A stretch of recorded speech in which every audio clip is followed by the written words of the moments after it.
നമസ്കാരം, KCV ന്യൂസിലേക്ക് സ്വാഗതം. ഞാൻ AC ഷോബി. പ്രധാന വാർത്തകൾ.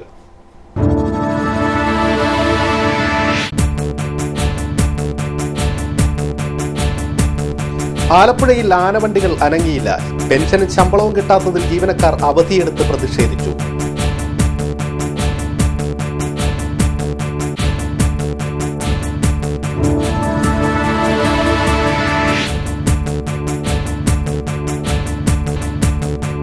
ആതുര സേവനത്തിന്റെ ഓർമ്മ പുതുക്കി ഡോക്ടർ KK ഹരിദാസിന് നാടിന്റെ അനുസ്മരണം. ഹരിദാസ് ഫൗണ്ടേഷന്റെ നേതൃത്വത്തിൽ മെഗാ മെഡിക്കൽ ക്യാമ്പ് സംഘടിപ്പിച്ചു.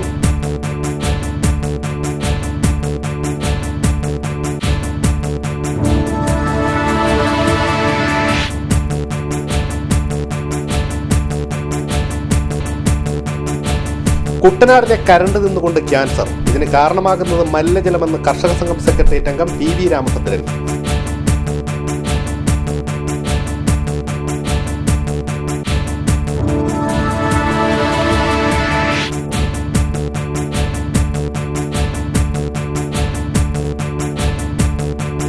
അരവിന്ദ് കേജ്രിവാളിന്റെ നേതൃത്വത്തെ വെല്ലുവിളിച്ച് ആം ആദ്മി ഡെമോക്രാറ്റിക്. സംസ്ഥാന കൺവെൻഷൻ ഡിസംബർ 27 തൃശൂരിൽ.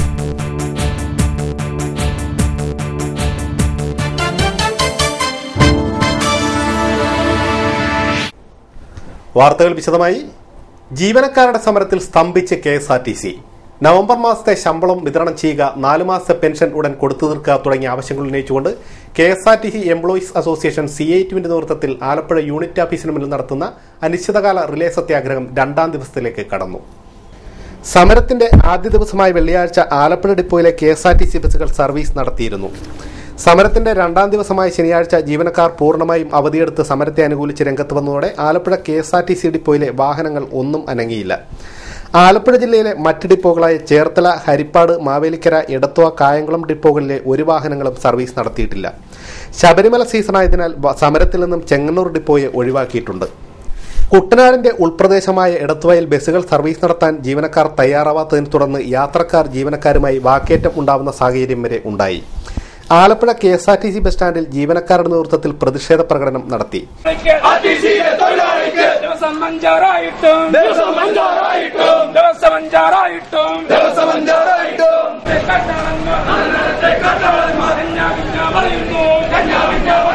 തുടർന്ന് സമരത്തിന്റെ 2ാം ദിവസം ഉപവാസം അനുഷ്ഠിക്കുന്ന യൂണിറ്റ് വൈസ് പ്രസിഡന്റ് AM മാർഷലിനെ ഹാരം അണിയിച്ചു. തങ്ങൾക്ക് ലഭിക്കുവാനുള്ള ശമ്പളം അക്കൗണ്ടിൽ വരാതെ സമരത്തിൽ നിന്നും പിന്മാറില്ലെന്ന് നേതാക്കൾ പറഞ്ഞു. KSRTCയിലെ മുഴുവൻ തൊഴിലാളികളും ഇന്ന് സമരത്തിന്റെ പാതയിലേക്ക് എത്തിച്ചേർന്നിരിക്കുന്നു. വളരെ സമാധാനപരമായ സമരമുറകളാണ് അസോസിയേഷൻ ഇന്നലെ സ്വീകരിച്ചത്. അതായത് ഇന്നലെ നമ്മൾ എല്ലാ ഡിപ്പോകളിലും സംസ്ഥാന നേതൃത്വത്തിന്റെ നിർദ്ദേശമനുസരിച്ച് റിലേ നിരാഹാര സത്യാഗ്രഹങ്ങളാണ് ആരംഭിച്ചിരിക്കുന്നത്. എന്നാൽ ഇന്ന് ഈ സമരവുമായിട്ട് ബന്ധപ്പെട്ട് സമരത്തിന് പരിപൂർണ പിന്തുണ പ്രഖ്യാപിച്ചുകൊണ്ട് മറ്റ് ട്രേഡ് യൂണിയൻകാരും പണിമുടക്കിക്കൊണ്ട് സമരമാർഗങ്ങളിലേക്ക് നീങ്ങിയിരിക്കുകയാണ്. ഈ പണിമുടക്കി പൊതുജനങ്ങളെ ബുദ്ധിമുട്ടിക്കണം എന്ന് അസോസിയേഷൻ ഒരിക്കലും ആഗ്രഹിച്ചിരുന്നതല്ല. പക്ഷേ തങ്ങളുടെ അന്നം മുടക്കിയ സർക്കാരുകൾക്ക് ശക്തമായ താക്കീത് നൽകിക്കൊണ്ടാണ് ഇന്ന് TDF, INTUC ഉൾപ്പെടെയുള്ള തൊഴിലാളികൾ പണിമുടക്കിലേക്ക് വന്നിരിക്കുന്നത്. അപ്പോൾ ഈ സാഹചര്യം എന്ന് പറഞ്ഞു കഴിഞ്ഞാൽ കഴിഞ്ഞ 4-ാം തീയതി KSRTCയിലെ എക്സിക്യൂട്ടീവ് ഡയറക്ടർ ഓപ്പറേഷൻസിന്റെ വകയായിട്ടൊരു ഓർഡർ ഇറങ്ങി. അതായത് 5-ാം തീയതി ശമ്പളം കിട്ടും, അതുകൊണ്ട് എല്ലാ ജീവനക്കാരും പണിമുടക്കിൽ നിന്ന് പിന്മാറണമെന്ന് പറഞ്ഞു. എന്നാൽ KSRTC മാനേജ്മെന്റിന്റെയും സർക്കാരിന്റെയും ഈ പ്രഖ്യാപനങ്ങളോട് നീതി പുലർത്തുവാൻ KSRTC മാനേജ്മെന്റിന് ഇതുവരെ കഴിഞ്ഞിട്ടില്ല എന്നുള്ള യാഥാർത്ഥ്യം മനസ്സിലാക്കിക്കൊണ്ട് ഞങ്ങൾ സമരപരിപാടിയിലേക്ക് നീങ്ങിയിരിക്കുകയാണ്. ഇന്ന് 6-ാം തീയതിയായി ഇതുവരെ ശമ്പളം നൽകുവാൻ അവർ തയ്യാറായിട്ടില്ല. ഓപ്പറേഷൻ തിയേറ്ററിലേക്ക് എത്തുന്ന രോഗിയുമായുള്ള സംവാദത്തിലൂടെ അസുഖം പാതിയാക്കുന്ന ഡോക്ടർമാരാണ് സാമൂഹിക പ്രതിബദ്ധതയോടെ സമൂഹത്തിൽ ഇടപെടുന്നതെന്ന് തിരുവനന്തപുരം മെഡിക്കൽ കോളേജ് മുൻ പ്രിൻസിപ്പൽ ഡോക്ടർ KV കൃഷ്ണദാസ് പറഞ്ഞു. സാധാരണ ജീവിതത്തിൽ മകൻ അച്ഛന്റെ പേരിലാണ് അറിയപ്പെടുക, എന്നാൽ ഇവിടെ ഞാൻ ഹരിദാസ് ഡോക്ടറുടെ അച്ഛൻ എന്ന പേരിലാണ് അറിയപ്പെടുന്നതെന്നും അദ്ദേഹം പറഞ്ഞു. ഡോക്ടർ KK ഹരിദാസ് ഫൗണ്ടേഷൻ സംഘടിപ്പിച്ച അനുസ്മരണ സമ്മേളനം ഉദ്ഘാടനം ചെയ്ത് സംസാരിക്കുകയായിരുന്നു അദ്ദേഹം. അമൃത ആശുപത്രിയിലെ senior medical superintendent doctor SK Ramendran Nair മുഖ്യപ്രഭാഷണം നടത്തി. ഡോക്ടർ ഗണപതി റാവു അനുസ്മരണ പ്രഭാഷണം നടത്തി. അനുസ്മരണത്തോടനുബന്ധിച്ച് നടന്ന മെഡിക്കൽ ക്യാമ്പിന് doctor MGK Pillai, advocate PJ Mathew, J Krishnan, advocate Karumadi Sasi, Viswanathan എന്നിവർ നേതൃത്വം നൽകി. മങ്കൊമ്പ്, അവിട്ടം തിരുനാൾ BHSC, ഗവൺമെന്റ് LPS എന്നിവിടങ്ങളിലായാണ് പരിപാടി നടന്നത്. Doctor Ashiq Sasidharan, doctor Hitty Dinesh Kumar, Amritha Pramod, Archana S എന്നിവർ 2014 KK ഹരിദാസ് വിദ്യാഭ്യാസ അവാർഡ് ജേതാക്കളായി.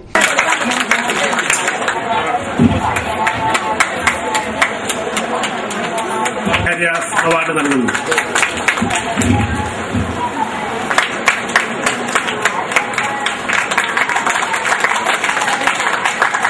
നൂറുകണക്കിന് പേർ സൗജന്യ മെഡിക്കൽ ക്യാമ്പിൽ പങ്കെടുത്തു. ദേശീയ ശരാശരിയിൽ 1,00,000 പേരിൽ 90 മുതൽ 100 പേർക്ക് മാത്രം ക്യാൻസർ രോഗമുള്ളപ്പോൾ കേരളത്തിൽ അത് 200-നും 300-നും മധ്യയാണെന്നാണ് പഠനങ്ങൾ വെളിപ്പെടുത്തുന്നത് കർഷക സംഘം സെക്രട്ടേറിയറ്റ് അംഗം PV രാമഭദ്രൻ. കുട്ടനാടൻ പാടശേഖരങ്ങളിൽ നിന്നും പുറന്തള്ളുന്ന കീടനാശിനികളുടെയും രാസവളങ്ങളുടെയും അവശിഷ്ടങ്ങളടങ്ങിയ വെള്ളം കുടിവെള്ളമാക്കേണ്ടി വരുന്നതാണ് ഇതിന് പ്രധാന കാരണം. കുട്ടനാട്ടുകാർ കുടിവെള്ളത്തിനായി കേഴുന്ന അവസ്ഥയാണ് നിലവിലുള്ളതെന്നും PV രാമഭദ്രൻ പറഞ്ഞു. കാവാലം പഞ്ചായത്തിലെ ശുദ്ധജലക്ഷാമം പരിഹരിക്കണമെന്നാവശ്യപ്പെട്ട് DYFI ഏരിയ കമ്മിറ്റിയുടെ നേതൃത്വത്തിൽ നടന്ന ധർണ ഉദ്ഘാടനം ചെയ്ത് സംസാരിക്കുകയായിരുന്നു അദ്ദേഹം. നമുക്കറിയാം നമ്മുടെ നാടിന്റെ അവസ്ഥ. ഇന്ന് കുട്ടനാട് നമ്മുടെ കേരളത്തിൽ ഏറ്റവും കൂടുതൽ മാരകങ്ങളായിട്ടുള്ള രോഗങ്ങൾ വ്യാപിച്ച ജനങ്ങളുള്ള പ്രദേശമാണ്. അടുത്ത നാളിൽ കേരളത്തിലെ ക്യാൻസർ വിദഗ്ധനായിട്ടുള്ള ഡോക്ടർ ഗംഗാധരൻ സാർ അദ്ദേഹത്തിന്റെ ഒരു ക്ലാസ്സിൽ പങ്കെടുത്തപ്പോൾ അദ്ദേഹം പറഞ്ഞത്, കേരളത്തിൽ ക്യാൻസർ രോഗികളുടെ ശരാശരി എന്ന് പറയുന്നത് 1,00,000 ആളുകളിൽ 90-നും 100-നും ഇടയ്ക്കാണ് ക്യാൻസർ രോഗികളുടെ എണ്ണം. 1,00,000 ആളുകളുണ്ടെങ്കിൽ അത് കുട്ടനാട് എടുക്കുമ്പോൾ 1,00,000 ആളുകളിൽ ഏതാണ്ട് 200-നും 300-നും ഇടയ്ക്കാണ് ക്യാൻസർ രോഗികളുടെ എണ്ണം എന്നാണ് അദ്ദേഹം പറഞ്ഞത്. അപ്പൊ ക്യാൻസർ രോഗികളുടെ എണ്ണം നമ്മുടെ കുട്ടനാട്ടിൽ പെരുകി വരുന്നു. അതുപോലെ തന്നെ വൃക്കരോഗം അടക്കം മാരകങ്ങളായിട്ടുള്ള ഒരുപാട് രോഗങ്ങൾ കടന്നു വരുന്ന പ്രദേശമായി കുട്ടനാട്ട് മാറിയിട്ടുണ്ട്. മേഖലാ പ്രസിഡന്റ് സോബിൻ ജോസഫ് അധ്യക്ഷനായി. Secretary M Vinod, R Rajendran, Chellamma Mohan തുടങ്ങിയവർ സംസാരിച്ചു. ആം ആദ്മി ഡെമോക്രാറ്റിക് സംസ്ഥാന കൺവെൻഷൻ ഡിസംബർ 27-ന് തൃശൂരിൽ നടക്കും.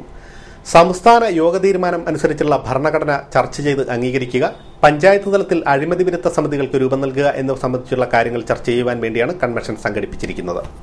ഭരണരംഗത്ത് നിലനിൽക്കുന്ന അഴിമതിക്കും അക്രമ രാഷ്ട്രീയത്തിനുമെതിരെ പൊതുജനത്തിന്റെ ഇടപെടൽ ഉണ്ടാവണം. പൌരാവകാശങ്ങളും ജനാധിപത്യ നിഷേധവും ഗുണ്ടാ കൊട്ടേഷൻ ആക്രമണങ്ങളും വർദ്ധിക്കുമ്പോൾ വികസനത്തിൽ അധിഷ്ഠിതമായ ജനമുന്നേറ്റം ഉണ്ടാവണം. അരവിന്ദ് കെജ്രിവാളിന്റെ നേതൃത്വത്തിലുള്ള ആം ആദ്മി പാർട്ടി ജനാധിപത്യ മര്യാദകൾ പാലിക്കുന്നില്ല.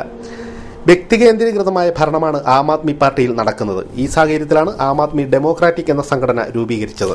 പ്രശാന്ത് ഭൂഷൺ വന്നപ്പോൾ അത് ജനാധിപത്യ വിരുദ്ധ രീതിയിൽ പാർട്ടി മെമ്പർഷിപ്പ് ഇല്ലാത്ത ദേശീയ സ്ഥാപക അംഗങ്ങളെ പോലും അറിയിക്കാതെ, അന്ന് ഡൽഹിയിലെ ഈ മീറ്റിംഗിൽ പങ്കെടുത്ത ദേശീയ സ്ഥാപകങ്ങളെ അറിയിക്കാതെ ഒരു രഹസ്യ മീറ്റിംഗാണ് ഭാരത് ടൂറിസ്റ്റ് ഹോമിൽ നടന്നത്.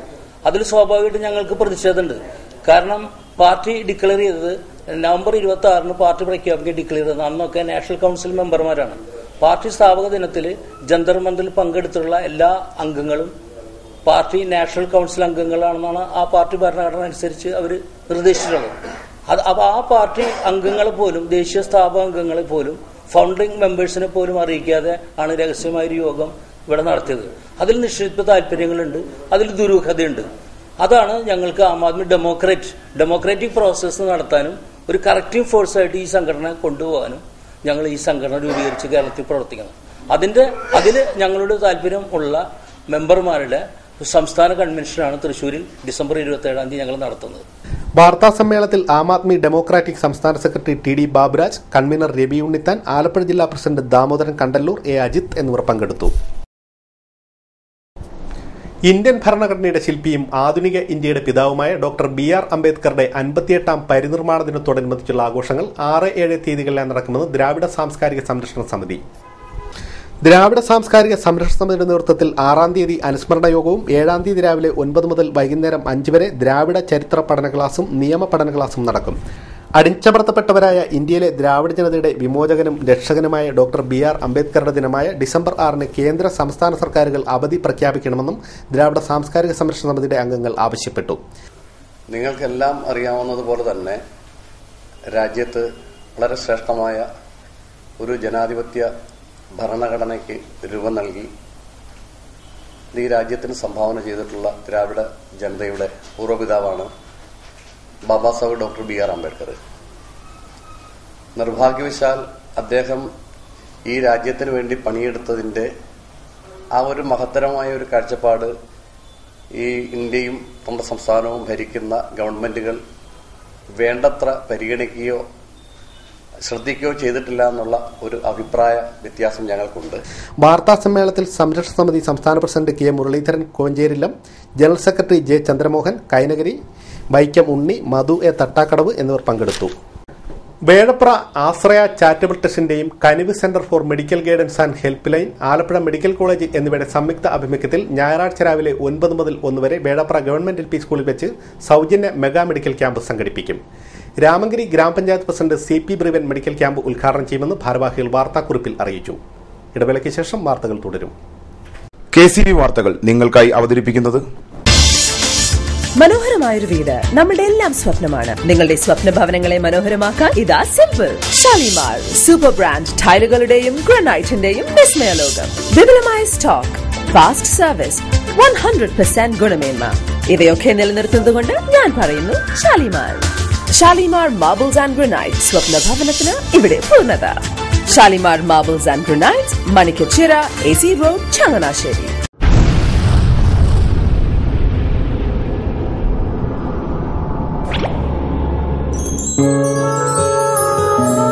സ്വപ്ന ജ്വല്ലറി ചങ്ങനാശ്ശേരി, സംശുദ്ധിയുടെ അരനൂറ്റാണ്ട് കാലത്തെ പാരമ്പര്യം. ചങ്ങനാശ്ശേരിയിലെ ആദ്യത്തെ 916 ഹോൾമാർക്ക് സ്വർണ്ണാഭരണശാല. ഉയർന്നുവരുന്ന സ്വർണ്ണവിലയ്ക്ക് ആശ്വാസമായി സ്വപ്ന ജ്വല്ലറി ഒരുക്കുന്നു സ്വപ്നനിധി സ്വർണ്ണ സമ്പാദ്യ പദ്ധതി. തവണകളായി അടയ്ക്കുന്ന തുക അതാത് ദിവസത്തെ സ്വർണ്ണവിലയിലേക്ക് മാറ്റി നിശ്ചയിക്കുന്നതിനാൽ പിന്നീടുണ്ടാകുന്ന വിലവർദ്ധനവ് നിങ്ങളെ ബാധിക്കുന്നില്ല. 250 രൂപ മുതൽ വരുന്ന 18 തവണകളാണ് സ്വപ്നനിധിക്കുള്ളത്. സ്വപ്ന ജ്വല്ലറി, സ്വപ്ന ബിൽഡിംഗ്, ചങ്ങനാശ്ശേരി.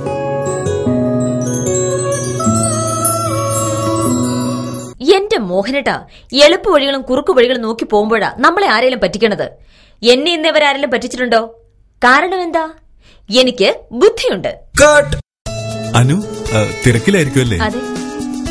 അനുവിനെ കഴിഞ്ഞ ആഴ്ച ആലപ്പുഴയിലെ മുല്ലക്കൽ പ്രിൻസ് ജുവലറിയിൽ നിൽക്കുന്നത് കണ്ടിരുന്നല്ലോ. അതെ, ഞാൻ അവിടെ നിന്നാണ് സ്വർണ്ണാഭരണങ്ങൾ വാങ്ങാറുള്ളത്. അതെന്താ, മറ്റൊരുപാട് ജുവലറികൾ അവിടെ ഉണ്ടല്ലോ. പിന്നെന്താ മുല്ലക്കൽ പ്രിൻസ് ജുവലറിയിൽ നിന്ന് തന്നെ സ്വർണ്ണാഭരണങ്ങൾ വാങ്ങുന്നത്? അതെല്ലാവർക്കും അറിയാവുന്ന കാര്യമല്ലേ. ഗുണമേന്മയിലും വിശ്വസ്തതയിലും 2 പതിറ്റാണ്ടിന്റെ പാരമ്പര്യമുള്ള മുല്ലക്കൽ പ്രിൻസ് ജുവലറിയിലെ ഏറ്റവും ചെറിയ ആഭരണങ്ങളിൽ പോലും 916 BAS ഹോൾമാർക്ക് മുദ്ര ഉറപ്പുവരുത്തുന്നു. ആരുടെയും സങ്കല്പത്തിന് അനുയോജ്യമായ വ്യത്യസ്തതരം ഡിസൈൻസ്. അങ്ങനെയാവുമ്പോൾ പണിക്കൂലി കൂടുതലായിരിക്കും അല്ലേ? ഏറ്റവും കുറഞ്ഞ പണിക്കൂലി മാത്രമല്ല, 916 BAS ഹോൾമാർക്കഡ് സ്വർണ്ണാഭരണങ്ങൾ മാറ്റി വാങ്ങുമ്പോൾ വിലയിലോ തൂക്കത്തിലോ കുറവ് വരുന്നില്ല. അപ്പോൾ ശരിക്കും ഹീറോ മുല്ലക്കൽ പ്രിൻസ് ജുവലറിയാണല്ലേ? അത് പിന്നെ പറയാനുണ്ടോ? 100% BIS ഹോൾമാർക്കഡ് സ്വർണ്ണാഭരണങ്ങൾ വിൽക്കുന്ന സ്വർണ്ണാഭരണശാല പ്രിൻസ് ജുവലറി, മുല്ലക്കൽ, ആലപ്പുഴ.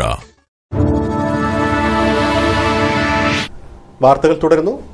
കുട്ടനാടൻ പാടശേഖരങ്ങളിൽ 1ാം വളപ്രയോഗത്തിനു മുമ്പ് യൂറിയ ഉപയോഗിക്കുന്നത് നെൽകാർഷിക മേഖലയെ ദോഷകരമായി ബാധിക്കുമെന്ന് രാമങ്കരി കൃഷി അസിസ്റ്റന്റ് ഡയറക്ടർ മധു ജോർജ് മത്തായി. യൂറിയയുടെ അമിത പ്രയോഗം ഗാളിച്ച പോലുള്ള കീടങ്ങളുടെ ആക്രമണത്തിന് ഇടവരുത്തും. അവിച്ചിൽ രോഗം ഉണ്ടാകുന്നതിനും ഇത് കാരണമാകും. അമിതമായി യൂറിയ ഉപയോഗിച്ചാൽ നെൽച്ചെടികളുടെ പ്രതിരോധശേഷിയെ ബാധിക്കും. കളയ്ക്ക് കിളിർപ്പിച്ച ശേഷം വിതച്ച പാടങ്ങളിൽ കളകൾ കുറവാണെങ്കിൽ വിതച്ച് 12 ദിവസം കഴിയുമ്പോൾ ഏക്കറിന് 45 kilogram Factamfos, 7 kilogram urea, 10 kilogram potash എന്നിവ 1ാം വളമായി പ്രയോഗിക്കാം. ഇതിനുശേഷം പാടത്ത് കീടനാശിനി ഉപയോഗിക്കാം എന്നും വാർത്താക്കുറിപ്പിൽ അറിയിച്ചു. ലീഗൽ സർവീസ് അതോറിറ്റിയുടെ ആഭിമുഖ്യത്തിൽ ദേശീയ ലോക് അദാലത്ത് സംഘടിപ്പിച്ചു. ആലപ്പുഴ ജില്ലാതല ഉദ്ഘാടനം ജില്ലാ ജഡ്ജി മേരി ജോസഫ് നിർവഹിച്ചു. ജില്ലാ അഡീഷണൽ ജഡ്ജി ആനി ജോൺ, ജില്ലാ police superintendent KK Balachandran, legal service ജില്ലാ സെക്രട്ടറി A ഷാജഹാൻ എന്നിവർ സംസാരിച്ചു. 6000 കേസുകളാണ് അദാലത്തിന്റെ ഭാഗമായി പരിഗണിച്ചത്. Police, revenue, RTO, labour department, cooperative society, വാണിജ്യ നികുതി വകുപ്പ് എന്നിവർ അദാലത്തിൽ പങ്കെടുത്തു. നാഷണൽ ലോക് അദാലത്ത് കുട്ടനാട് താലൂക്ക് നിയമസേവന കമ്മിറ്റി ദേശീയ ലോക് അദാലത്തിന്റെ ഭാഗമായി രാമങ്കരി കോടതിയിൽ അദാലത്ത് സംഘടിപ്പിച്ചു. ബാങ്ക് വായ്പ, ഗാർഹിക പീഡനം, ക്രിമിനൽ കേസുകൾ ഉൾപ്പെടെ 41 കേസുകൾ തീർപ്പായി. 190 കേസുകളാണ് അദാലത്തിൽ പരിഗണനയ്ക്ക് വന്നത്. ഡിസംബർ 6 ലോക് അദാലത്ത് ദിനമായിട്ട് ആചരിച്ച് വരികയാണ്. അതിന്റെ ഭാഗമായിട്ട് സംസ്ഥാനത്ത് എല്ലാ മോട്ടോർ വെഹിക്കിൾസ് ഡിപ്പാർട്ട്മെന്റ് എല്ലാ ഓഫീസുകളിലും അദാലത്ത് നടക്കുകയുണ്ടായി. ലീഗൽ സർവീസ് സൊസൈറ്റിയുടെ ആഭിമുഖ്യത്തിലാണ് എല്ലാ സ്ഥലങ്ങളും നടന്നുകൊണ്ടിരിക്കുന്നത്. ഇവിടെ കുട്ടനാട് ലീഗൽ സർവീസ് സൊസൈറ്റിയുടെ ആഭിമുഖ്യത്തിൽ നടത്താൻ കഴിയാതിരുന്നത് വളരെ ചുരുങ്ങിയ കേസുകൾ മാത്രമേ ഇവിടെ പെൻഡൻസി ഉള്ളൂ എന്നുള്ളതാണ്. കാവാലം പടിഞ്ഞാറ് ഭാഗം NSS കരയോഗത്തിന്റെ നേതൃത്വത്തിൽ ശതാബ്ദി ആഘോഷവും കുടുംബസംഗമവും നടന്നു. NSS Kuttanad taluk union president PK Radhakrishnan Panicker ഉദ്ഘാടനം ചെയ്തു. 100 വർഷങ്ങൾക്ക് മുമ്പ് ഛിന്നഭിന്നമായി കിടന്നിരുന്ന സമുദായത്തെ പല വിധത്തിലുള്ള പ്രവർത്തന മേഖലയിൽ ഉണ്ടായിരുന്ന നായർ സമുദായ അംഗങ്ങൾ 8 കെട്ടിലും 4 കെട്ടിലുമൊക്കെ താമസിച്ച് വളരെ ആഘോഷങ്ങൾ നടത്തി ബൂത്തും മറ്റു വിധത്തിലുള്ള കേസുകെട്ടും വെടിക്കെട്ടും കുതിരകെട്ടും താലികെട്ടുമൊക്കെ നടത്തി 8 കെട്ടും 4 കെട്ടും തകർത്ത് ഒന്നുമില്ലാത്ത അവസ്ഥയിൽ കഴിയുന്ന ഒരു കാലഘട്ടത്തിലാണ് സമുദായ ആചാര്യന് ഇതുപോലൊരു സംഘടന രൂപീകരിക്കില്ല എങ്കിൽ നായർ സമുദായം വളരെ മുന്നോട്ട് പോകും എന്ന് മനസ്സിലാക്കിക്കൊണ്ട് 1914 ഒക്ടോബർ 31 രൂപീകൃതമായ സംഘടനയാണ് ഇന്ന് വളർന്ന് പന്തലിച്ച് നായർ സമുദായത്തിന് മാത്രമല്ല മറ്റുള്ളവർക്കും പ്രയോജനകരമാകുന്ന പരിപാടികൾ ആവിഷ്കരിച്ച് നാം മുന്നോട്ട് പോകുന്നത്. കരയോഗം പ്രസിഡന്റ് ഗോപാലകൃഷ്ണക്കുറുപ്പ് അധ്യക്ഷനായി. അംബിക പണിക്കർ, B ഉണ്ണികൃഷ്ണൻ, D ഉദയകുമാർ തുടങ്ങിയവർ സംസാരിച്ചു. Changanassery taluk legal service committee and bar അസോസിയേഷന്റെ നേതൃത്വത്തിൽ നാഷണൽ ലോക് അദാലത്ത് സംഘടിപ്പിച്ചു. Changanassery government higher secondary school ഓഡിറ്റോറിയത്തിൽ നടന്ന അദാലത്ത് ചങ്ങനാശ്ശേരി MLA CF തോമസ് ഉദ്ഘാടനം ചെയ്തു. ചങ്ങനാശ്ശേരി ഫസ്റ്റ് ക്ലാസ് മജിസ്ട്രേറ്റും ലീഗൽ സർവീസ് ചെയർമാനുമായ B ഉദയകുമാർ അധ്യക്ഷത വഹിച്ചു. Municipal magistrate Subitha Chirakkal, bar association president R Santhosh, Changanassery municipal chairperson Krishnakumari Rajasekharan, association secretary MS Pradeep, DYSP K Sreekumar തുടങ്ങിയവർ സംസാരിച്ചു. ഇന്ന് കോടതികളിലെല്ലാം ഹൈക്കോടതികളിലും സുപ്രീം കോടതിയിലുമായിട്ട് കോടിയിൽ പരം കേസുകൾ കെട്ടിക്കിടക്കുകയാണ്.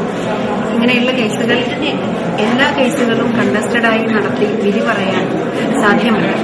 പല രീതികളിലും സെറ്റിൽമെന്റായി പല രീതിയിലും കേസുകൾ തീർന്നു പോകുമ്പോൾ അത് കോടതിക്കും വരുന്ന കക്ഷികൾക്കും അത് വളരെ പ്രയോജനപ്രദമാണ്. വരുന്ന പാർട്ടീസിന് പലപ്പോഴും ഗ്രാസ് റൂട്ട് ലെവലിൽ തന്നെ അവരുടെ വിദ്വേഷങ്ങൾ മാറ്റുന്നതിനും ആ വിദ്വേഷങ്ങൾ സമൂഹത്തിലേക്ക് പടരാതിരിക്കാനും അദാലത്തുകൾ സഹായിക്കുന്നു. കോടതിയെ സമീപിക്കുന്ന ഒരു കക്ഷിക്ക് എപ്പോഴും എത്രയും പെട്ടെന്ന് നീതി ലഭിക്കണം എന്നുള്ള ഒരു ആഗ്രഹത്തോടു കൂടി വരുന്ന ഒരു കക്ഷിക്ക് വളരെ പെട്ടെന്ന് തന്നെ റിലീഫ് നൽകുന്നതാണ് അദാലത്തുകൾ. കോടതികൾക്കുണ്ടാകുന്ന നമ്മുടെ ഇൻഫ്രാസ്ട്രക്ചർ ഡെഫിഷ്യൻസിയും അതുപോലെ വർക്കിംഗ് മെമ്പേഴ്സിനുള്ള ബുദ്ധിമുട്ടുകളും എല്ലാം തന്നെ അദാലത്തിലൂടെ നമുക്ക് ടൂൾസ് ഏറ്റവും നന്നായി കക്ഷികൾ കൂടുതൽ കേസുകൾ ഡിസ്പോസ് ചെയ്തുകൊണ്ട് എത്രയും പെട്ടെന്ന് ലക്ഷ്യപ്രാപ്തിയിലെത്താൻ സാധ്യമാകുന്നതാണ്. പക്ഷിപ്പനിയുടെ പേരിൽ കഴിഞ്ഞ 2 ആഴ്ചയായി കേരളത്തിലെ മുട്ട ഇറച്ചിക്കോഴി വ്യാപാരികളും ഇതുമായി ബന്ധപ്പെട്ട് കഴിയുന്ന തൊഴിലാളികളും തൊഴിലില്ലാതെ ബുദ്ധിമുട്ടുകയാണെന്ന് എഗ് മർച്ചന്റ്സ് വെൽഫെയർ അസോസിയേഷൻ. ഇത് ചെക്ക് പോസ്റ്റിൽ ഇത് clean certificate, doctor certificate present ചെയ്തുകൊണ്ടാണ് ഈ മുട്ട അന്യ സംസ്ഥാനങ്ങളിൽ നിന്ന് കയറ്റിക്കൊണ്ടുവരുന്നത്. പക്ഷെ ഈ പക്ഷിപ്പനിയുടെ പേരിൽ ഞങ്ങളുടെയൊക്കെ ഈ പക്ഷിപ്പനി ഡിക്ലെയർ ചെയ്യുമ്പോൾ ഞങ്ങളുടെയൊക്കെ കടകളിൽ പിന്നെ ഏതാണ്ട് 10,000, 25,000, 15,000 മുട്ടകൾ സ്റ്റോക്ക് ഉണ്ടായിരുന്നു. ഈ മുട്ടകളൊന്നും കഴിച്ചുകൊണ്ടിരിക്കുന്നവർക്കൊന്നും യാതൊരു ആരോഗ്യ പ്രശ്നവും ഉണ്ടായിട്ടില്ല. പക്ഷെ ഈ മുട്ടകൾ ഈ ജനങ്ങളുടെ ഇടയിൽ ഇങ്ങനൊരു ഭീതിയായി കഴിഞ്ഞപ്പോൾ, മുട്ട വാങ്ങാതെ വന്നപ്പോൾ ഈ മുട്ടയൊക്കെ ഘട്ടങ്ങളിലായിട്ട് കേടുവന്നിട്ട് കുഴിച്ചു മൂടേണ്ട ഒരു സ്ഥിതിവിശേഷം വന്നു. ഞങ്ങൾ സംസ്ഥാനത്തൊട്ടാകെ നോക്കുകയാണെന്നുണ്ടെങ്കിൽ ലക്ഷങ്ങൾക്ക് മുകളിൽ കച്ചവടക്കാരുണ്ട്, അവരെ കൊണ്ട് ജീവിക്കുന്നവരുണ്ട്. പക്ഷെ ഞങ്ങൾ ഇത് ഗവൺമെന്റിന്റെ ശ്രദ്ധയിൽപ്പെടുത്താനോ ഞങ്ങളുടെ ബുദ്ധിമുട്ട് അറിയിക്കാനോ ഒന്നും ഞങ്ങൾ തുനിഞ്ഞിട്ടില്ല. ഇപ്പോഴും ഞങ്ങൾ വളരെ ബുദ്ധിമുട്ടിൽ പോയിക്കൊണ്ടിരിക്കുന്ന ഒരു സാഹചര്യമാണ് ഇന്ന് നിലനിൽക്കുന്നത്. ഈ സാഹചര്യത്തിൽ ഞങ്ങളെ നിലനിർത്തുന്നതിന് വേണ്ടിയിട്ട് ഗവൺമെന്റോ തദ്ദേശ സ്വയംഭരണ സ്ഥാപനങ്ങളോ ഒന്നും ഞങ്ങൾക്ക് വേണ്ടിയിട്ട് ഒന്നും ചെയ്തിട്ടില്ല. തമിഴ്നാട്ടിലെ നാമക്ക ജില്ലയിൽ നിന്നാണ് കേരളത്തിലേക്ക് കോഴിമുട്ടകൾ എത്തുന്നത്. താറാവിൻമുട്ട കേരളത്തിലെ വിപണിയിലേക്ക് എത്തിക്കുന്നത് തമിഴ്നാട്, ആന്ധ്രാപ്രദേശ് എന്നീ സംസ്ഥാനങ്ങളിൽ നിന്നാണ്. കേരളത്തിലേക്ക് മുട്ടകൾ എത്തിക്കുന്ന സംസ്ഥാനങ്ങളിൽ ഇതുവരെ പക്ഷിപ്പനി സ്ഥിരീകരിച്ചിട്ടില്ല. മൃഗസംരക്ഷണ വകുപ്പിലെ ഡോക്ടറുടെ സർട്ടിഫിക്കറ്റോടുകൂടിയാണ് കേരളത്തിലേക്ക് കോഴിമുട്ടയും ഇറച്ചിക്കോഴിയും എത്തുന്നത്. പക്ഷിപ്പനി ഭീതിയിലായ ജനങ്ങൾ കോഴിമുട്ടയോ ഇറച്ചിയോ വാങ്ങുന്നില്ല. ഇത് ഈ മേഖലയുടെ സർവനാശത്തിലേക്കാണ് വിരൽ ചൂണ്ടുന്നത്. ഓരോ ആഴ്ചയും ആലപ്പുഴയിലേക്ക് 10 ലക്ഷത്തിലധികം മുട്ടകളാണ് എത്തിയിരുന്നത്. പക്ഷിപ്പനി ഭീതി പരന്നതോടെ ആലപ്പുഴ, ചേർത്തല, കായംകുളം, കുട്ടനാട്, അമ്പലപ്പുഴ തുടങ്ങിയ പ്രദേശങ്ങളിൽ കടകൾ തുറക്കാൻ പോലും സാധിക്കുന്നില്ല. വാർത്താ സമ്മേളനത്തിൽ അസോസിയേഷൻ ജില്ലാ secretary M Mahe, Thomas Devasya, Jose M Salim എന്നിവർ പങ്കെടുത്തു. ചങ്ങനാശ്ശേരി താലൂക്ക് NSS യൂണിയന്റെ നേതൃത്വത്തിൽ സ്കോളർഷിപ്പ്, വിദ്യാഭ്യാസ ധനസഹായ വിതരണങ്ങൾ നടന്നു. ചങ്ങനാശ്ശേരി NSS കോളേജ് ഓഡിറ്റോറിയത്തിൽ നടന്ന സമ്മേളനം NSS ഡയറക്ടർ ബോർഡ് അംഗവും കുട്ടനാട് താലൂക്ക് യൂണിയൻ പ്രസിഡന്റുമായ ഹരികുമാർ കോയിക്കൽ ഉദ്ഘാടനം ചെയ്തു.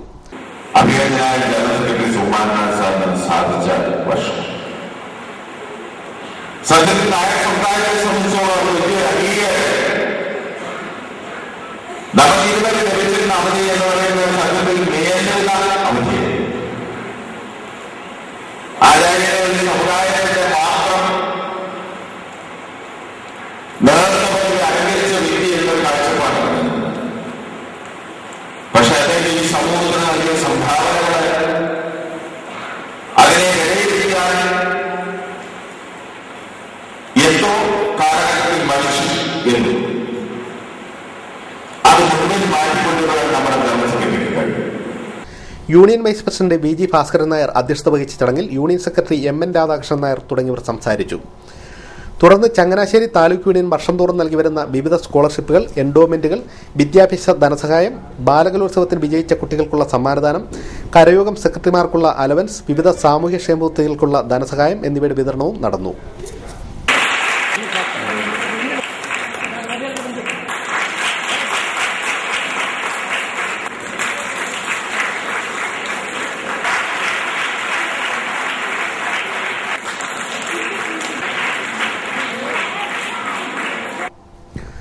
ഇനി ചരമവാർത്തകൾ.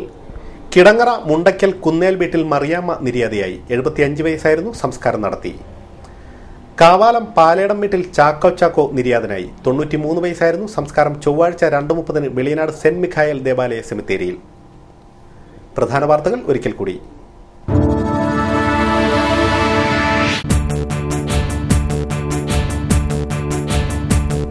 ആലപ്പുഴയിൽ ആനവണ്ടികൾ അനങ്ങിയില്ല.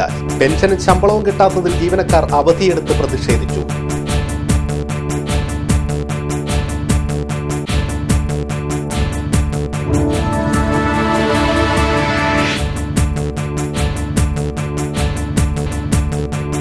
ആതുര സേവനത്തിന്റെ ഓർമ്മ പുതുക്കി ഡോക്ടർ KK ഹരിദാസിന് നാടിന്റെ അനുസ്മരണം. ഹരിദാസ് ഫൗണ്ടേഷന്റെ നേതൃത്വത്തിൽ മെഗാ മെഡിക്കൽ ക്യാമ്പ് സംഘടിപ്പിച്ചു.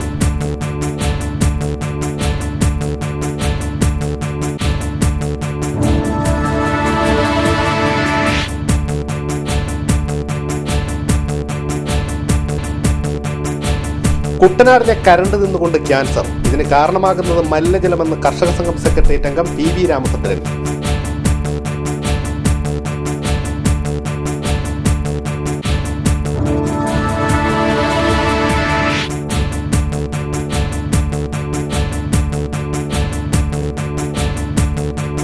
അരവിന്ദ് കേജ്രിവാളിന്റെ നേതൃത്വത്തെ വെല്ലുവിളിച്ച് ആം ആദ്മി ഡെമോക്രാറ്റിക്. സംസ്ഥാന കൺവെൻഷൻ ഡിസംബർ 27 തൃശൂരിൽ.